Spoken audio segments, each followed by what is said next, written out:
Hi everyone.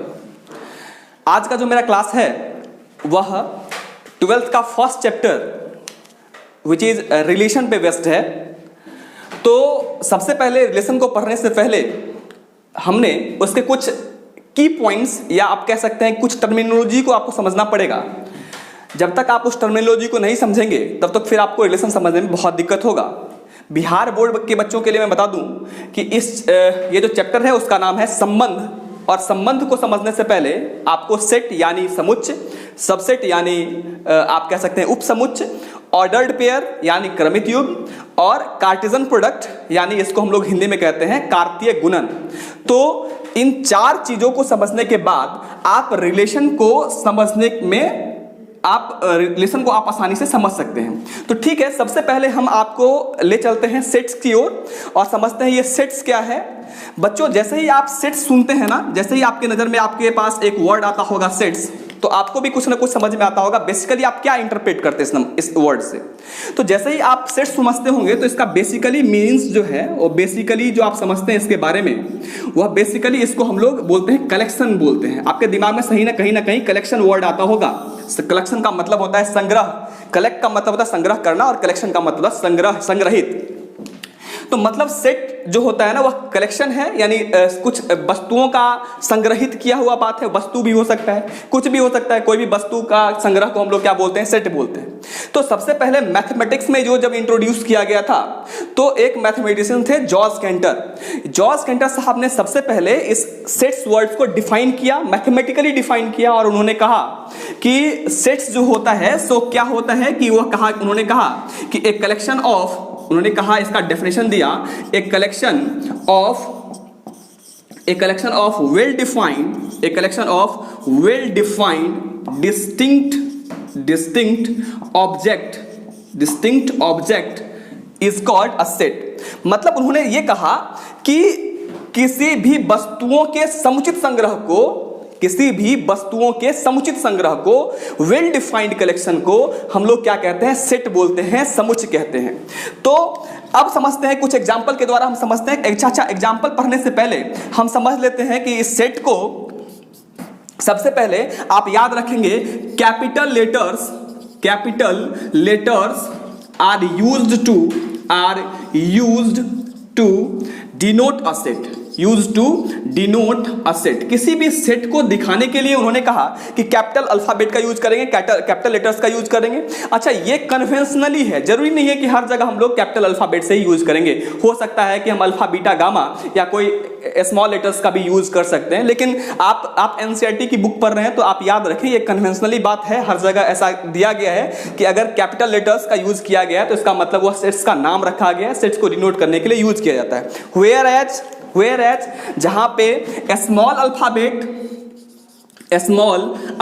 या small letters है ना, small letters represents it's element, जहां पे स्मॉल अल्फाबेट जो होता है ना उसके एलिमेंट को दिखाता है। अच्छा, आपके दिमाग में चलता होगा सर ये फिर से नया वर्ड क्या हो गया, एलिमेंट किसको कह सकते हैं? तो आप याद रखेंगे कि जिस डिस्टिंक्ट ऑब्जेक्ट से मिलकर सेट बना होता है उसी डिस्टिंक्ट ऑब्जेक्ट को हम लोग एलिमेंट्स कह रहे होते हैं, या आप मेंबर भी समझ सकते हैं। जैसे मैंने क्या कहा कि एलिमेंट्स क्या होता है, फिर से ध्यान से सुनो। एलिमेंट्स जो होता है, सेट जो होता है ना, अब मैंने पहले कह दिया ना कि collection of well defined distinct object है। तो यह जो डिस्टिंक्ट ऑब्जेक्ट्स का जो कलेक्शन है, उस डिस्टिंक्ट ऑब्जेक्ट को हम लोग एलिमेंट्स के नाम से भी जानते हैं और मेंबर्स के नाम से भी जानते हैं। जैसे अगर मैंने कह दिया कि एक कलेक्शन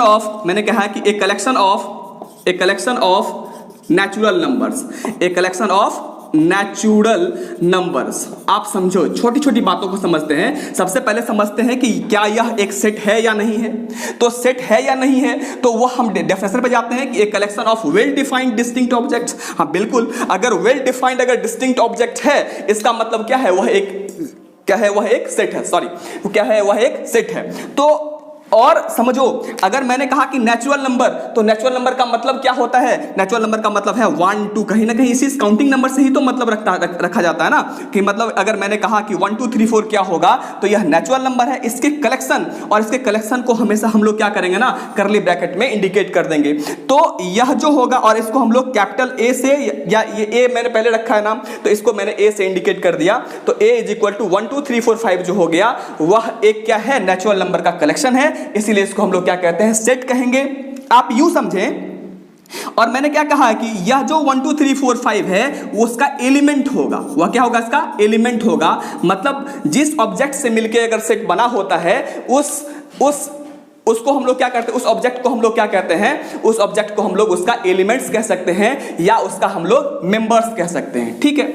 अच्छा, एक बात हम क्या करते हैं यहाँ पे, इस बात को समझने के जस्ट बाद एक इससे लिंक्ड बात भी समझ लेते हैं। जैसे हम लोग यहाँ पे पढ़ लेते हैं, एक मेरे पास साइन आता है सेट थ्योरी में, ये ई टाइप, ई को लिख देना है, ऐसे लिखना है, और इसको ऐसे लिख के कट कर देना है।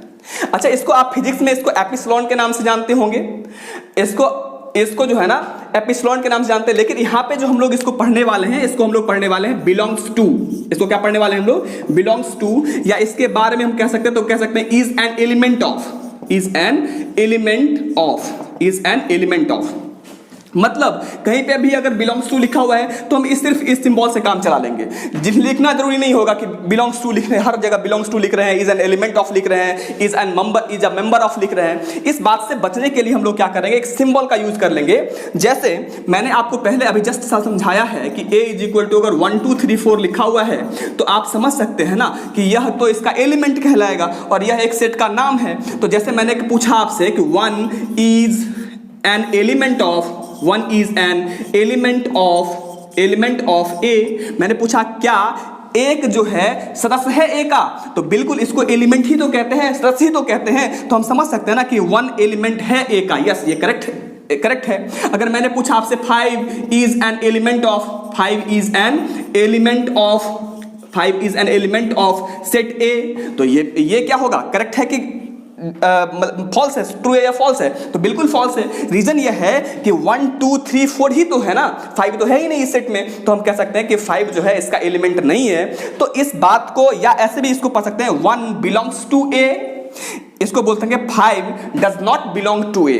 तो इसको हम लोग सिंबॉलिकली जो लिखते हैं, इसको हम लिखते हैं 1 इज एन एलिमेंट ऑफ ए। इतने बड़े लाइन को हम मैथमेटिक्स में आसानी से शब्दों में कह सकते हैं कि 1 बिलोंग्स टू ए।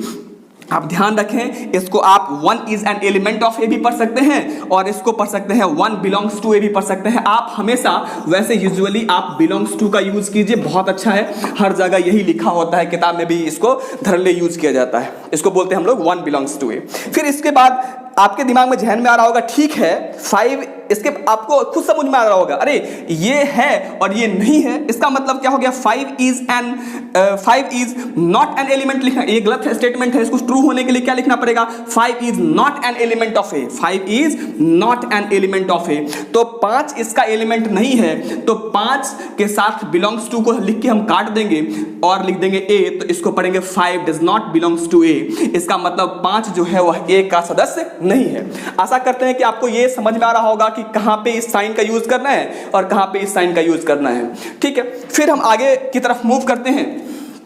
अच्छा, सेट को हम लोग आप समझते हैं, सेट जब मैंने समझ गया, और सेट का कुछ और एग्जांपल कर लेते हैं जिससे और आपकी क्लैरिटी बढ़े। जैसे मैंने एग्जांपल लिया, मैंने पूछा कि आप इसमें आप पता करो कि कौन सा इसमें सेट है कौन सा सेट नहीं है। जैसे मैंने कहा कि एक कलेक्शन ऑफ टॉल स्टूडेंट्स मैंने लिखा, आपसे मैंने पूछा कि बता दे यह एक सेट है कि नहीं, पहला। दूसरा एग्जांपल मैंने लिखा एक कलेक्शन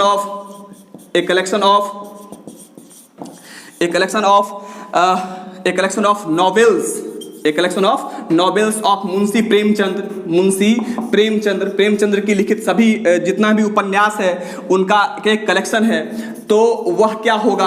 अच्छा, मैंने कहा तीसरा एग्जांपल कहा कि एक कलेक्शन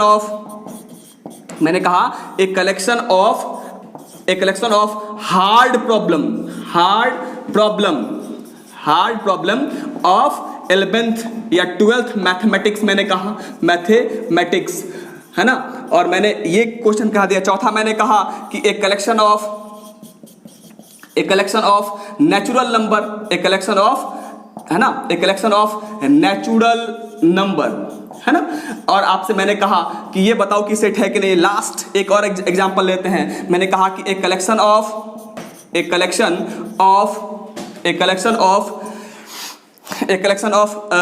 वॉवेल अल्फाबेट, है ना, vowel alphabet of English language. मैंने ये सारा एग्जाम्पल लिखा है आपके सामने में, और आपको बताना है कि कौन सा सेट है और कौन सा सेट नहीं है। आपको जहन में याद रखना है कि सेट का डेफिनेशन क्या है। सेट जो है एक वेल डिफाइंड कलेक्शन है। आपको पता करना है कि अगर वेल डिफाइंड कलेक्शन है तो वह सेट है, अगर वह वेल डिफाइंड कलेक्शन है तो वह सेट नहीं है। जैसे मैंने पहला एग्जाम्पल लिया, ए कलेक्शन ऑफ टॉल स्टूडेंट्स। तो डियर स्टूडेंट्स, ये टॉल स्टूडेंट्स जो है वह एक वेल डिफाइंड कलेक्शन नहीं है, यह समुचित कलेक्शन नहीं है। क्यों नहीं है? जैसे मैंने कहा टॉल स्टूडेंट्स, तो फिर आपके जहन में बहुत सारी बातें आ रही होगी कि कौन सा टॉल स्टूडेंट्स होगा, कौन सा टॉल स्टूडेंट्स नहीं होगा। अगर मैंने कहा सीधा आपके पास बहुत सारे आदमी खड़े हैं और मैंने कहा कि आप एक बात करो कि इसमें टॉल स्टूडेंट्स को अलग करके आप कलेक्शन बनाओ, तो फिर आपके पास फिर दिक्कत आ जाएगा कि किसको हम टॉल स्टूडेंट्स में ले, किसको टॉल स्टूडेंट्स में नहीं ले। तो इसका मतलब यह वेल डिफाइंड कलेक्शन नहीं है। लेकिन अगर मैंने इसको थोड़ा सा वेल डिफाइंड करने का प्रयास किया और मैंने कहा कि हु इज ग्रेटर देन,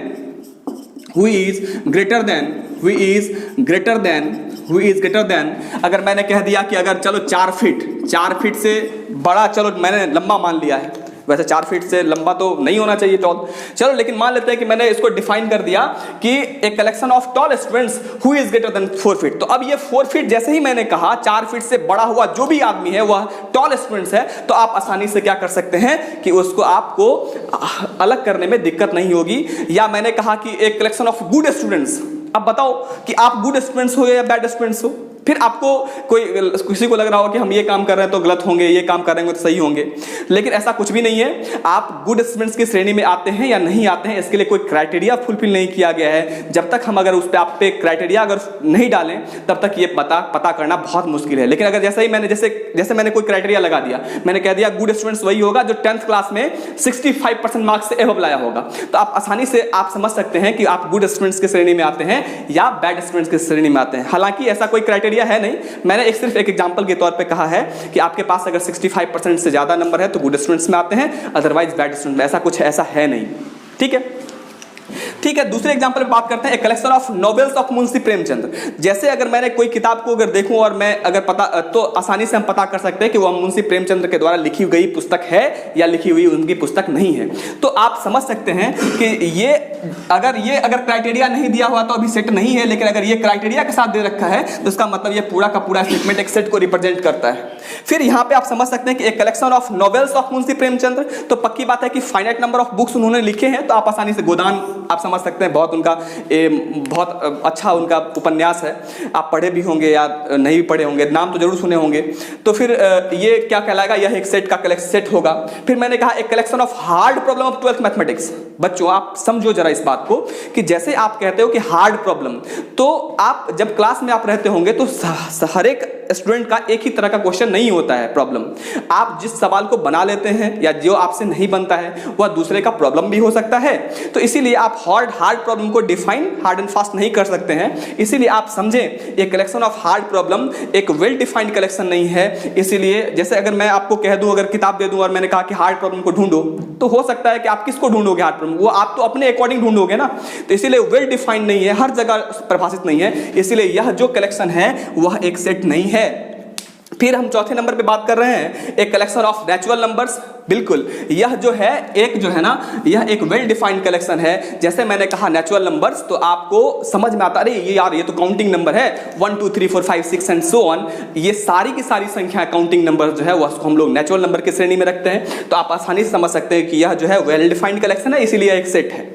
फिर अगला जो एग्जांपल है एक collection of vowel alphabet of English language. अच्छा, वॉवेल अल्फाबेट कहे जैसे ही कहे तो आपके दिमाग में खटाक से आ गया होगा कि अरे वॉवेल अल्फाबेट का मतलब सिर्फ AEIOU ही होता है, ठीक है। तो इसका मतलब यह भी एक वेल डिफाइंड कलेक्शन हुआ ना, तो इसीलिए यह भी क्या कहलाएगा, एक सेट कहलाएगा, ठीक है। तो आशा करते हैं कि आपको यह समझ में आ गया होगा कि ये कलेक्शन कैसा होता है, आप समझ सकते हैं कि कौन सा सेट है और कौन सा सेट नहीं है। ठीक है, इस सेट को समझने के बाद एक जल्दी से एक दो कंसेप्ट और क्लियर कर लेते हैं रिप्रेजेंटेशन ऑफ सेट के बारे में। अच्छा, हम लोग किसी सेट को रिप्रेजेंट कैसे करते हैं आप समझते हैं, यहाँ पे हम लोग समझते हैं रिप्रेजेंटेशन ऑफ सेट्स। किसी सेट को हम लोग रिप्रेजेंट कैसे करते हैं, प्रस्तुत कैसे करते हैं, दिखाते कैसे हैं। तो डियर स्टूडेंट्स, इस सेट को दिखाने का टोटल 3 वेज है जो हम लोग स्टडी करेंगे यहाँ पे। एक का नाम है bye a statement.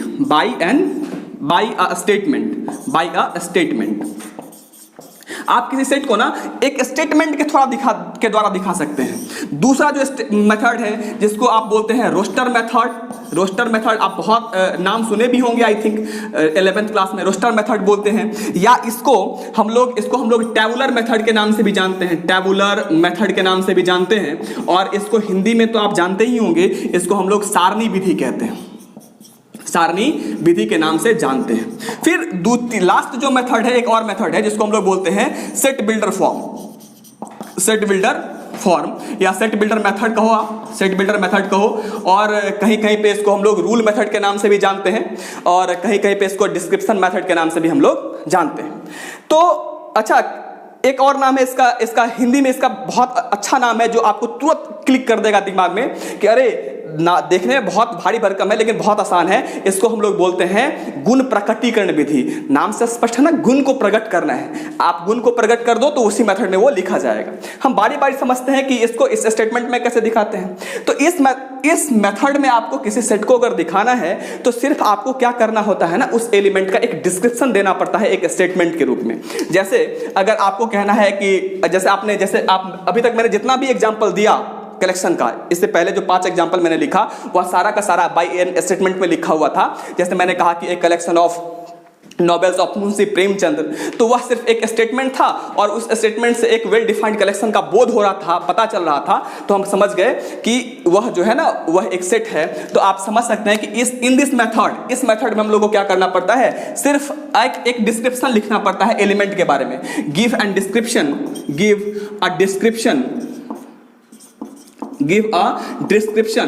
about the element। उस एलिमेंट का क्या होता है ना, एक डिस्क्रिप्शन लिख के दे दीजिए, और वह जो मेथड होगा उसको हम लोग बोलेंगे बाय अ स्टेटमेंट मेथड। फिर हम लोग बात करते हैं दूसरा जो मेथड है, मोस्ट यूज्ड मेथड है, बहुत इजीली आपको समझ में भी आ जाता है। तो इस मेथड के बारे में बात करते हैं। तो इस मेथड में हम लोग क्या करते हैं ना, रोस्टर मेथड में हम लोग क्या करते हैं कि सारी एलिमेंट को हम लोग क्या कर सकते हैं ना कि कॉमा से सेपरेट करते हैं, और सारे एलिमेंट को हम लोग कर्ली ब्रैकेट के अंदर लिखते हैं। मतलब in this method the element of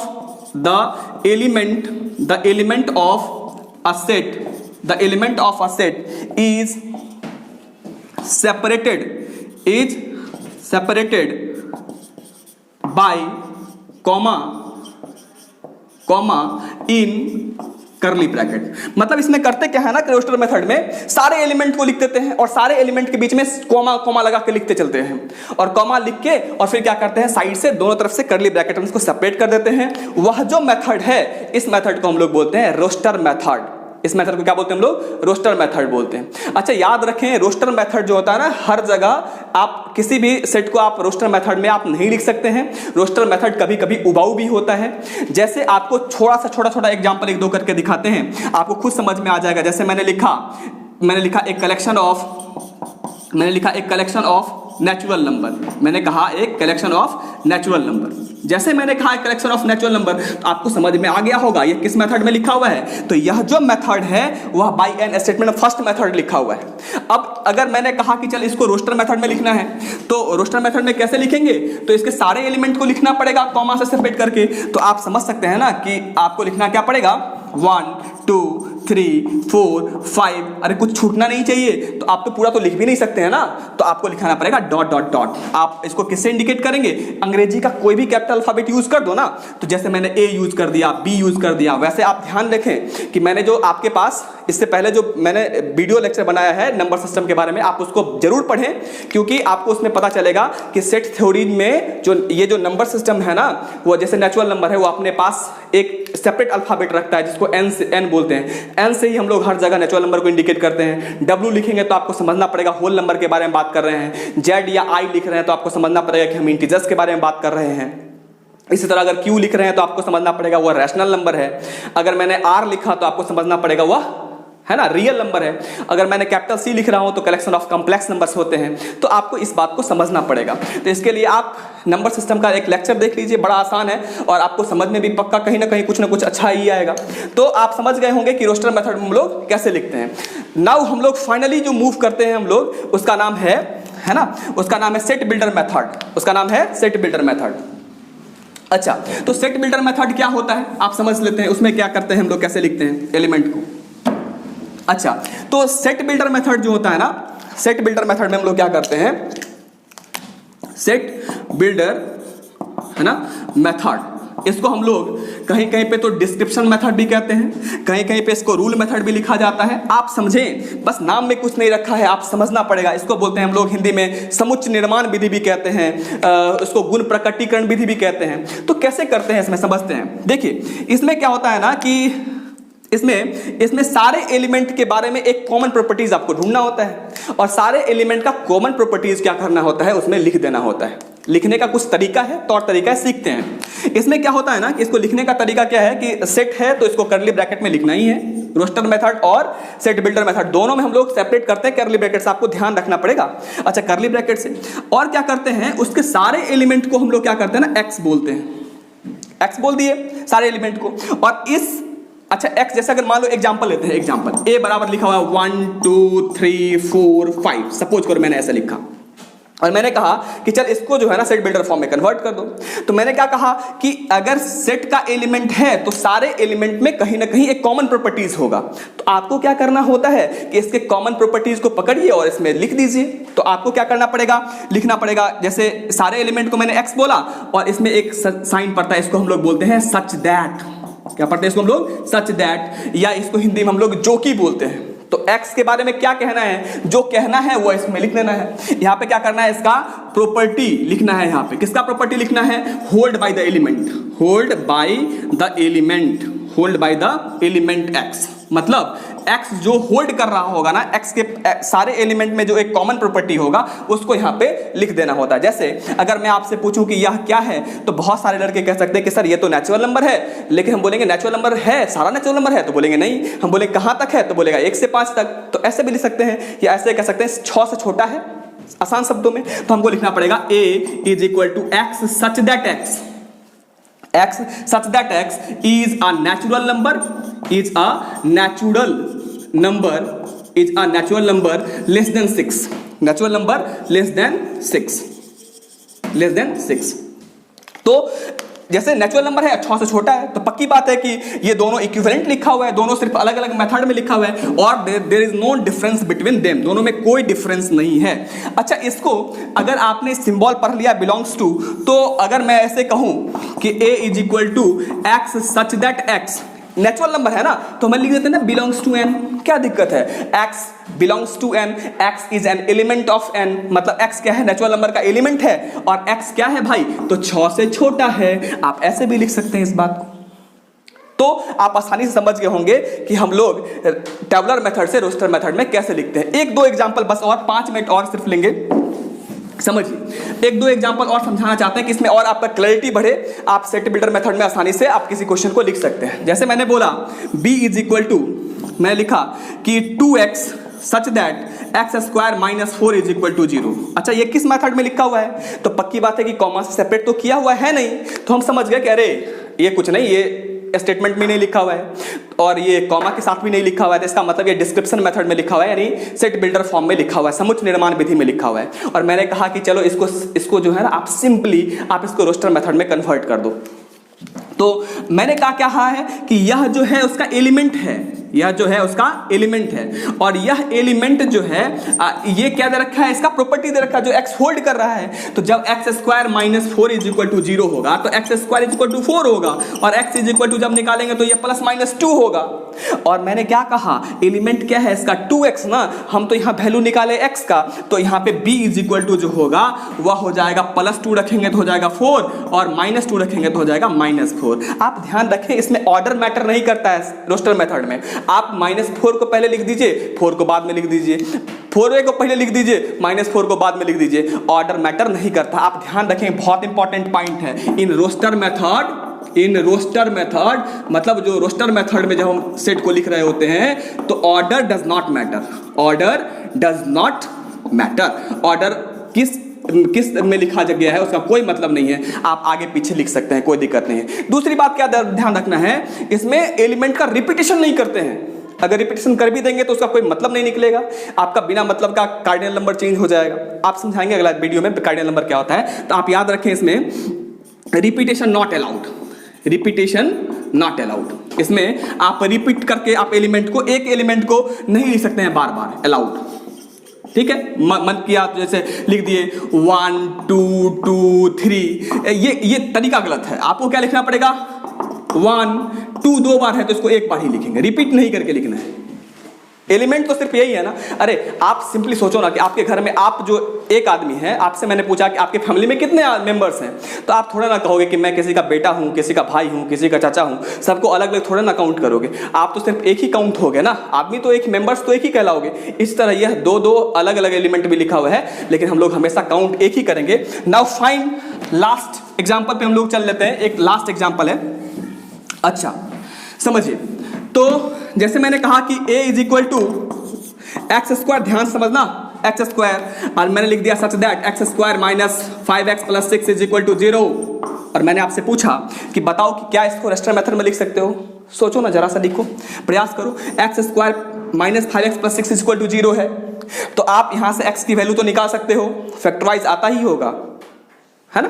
तो आप इसको फैक्टराइज करोगे तो ऐसे आएगा x minus 2 into x minus 3 is equal to 0। तो x बराबर एक 2 निकल के आएगा और 3 आएगा। ध्यान से सुनो, लेकिन हमको एलिमेंट कौन सा है, x स्क्वायर है। तो जब रोस्टर मेथड में लिखेंगे ना तो x का स्क्वायर करने का मतलब है 2 का स्क्वायर 4 हो जाएगा और 3 का स्क्वायर 9 हो जाएगा। Is that clear.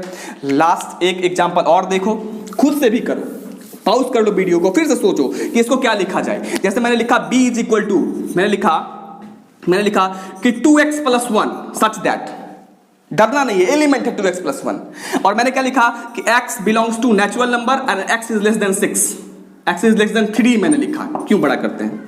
तो जैसे मैंने कहा और मैंने बोला कि बता इसका रोस्टर मेथड क्या होगा, तो आप सोचो कि x 3 से छोटा है तो 1 होगा, 2 होगा, और कुछ तो होगा नहीं, नेचुरल नंबर लिखना था। और 1 रखेंगे तो क्या हो जाएगा, 2 1 जा 2 प्लस 1 तो 1 हो जाएगा 3, फिर 2 रखेंगे तो कितना हो जाएगा, 2 इंटू 2 प्लस 1 तो हो जाएगा 5। तो आप समझ सकते हो कि आसानी से इसको हम लोग रोस्टर मेथड में चेंज कर सकते हैं। Thank you so much for watching.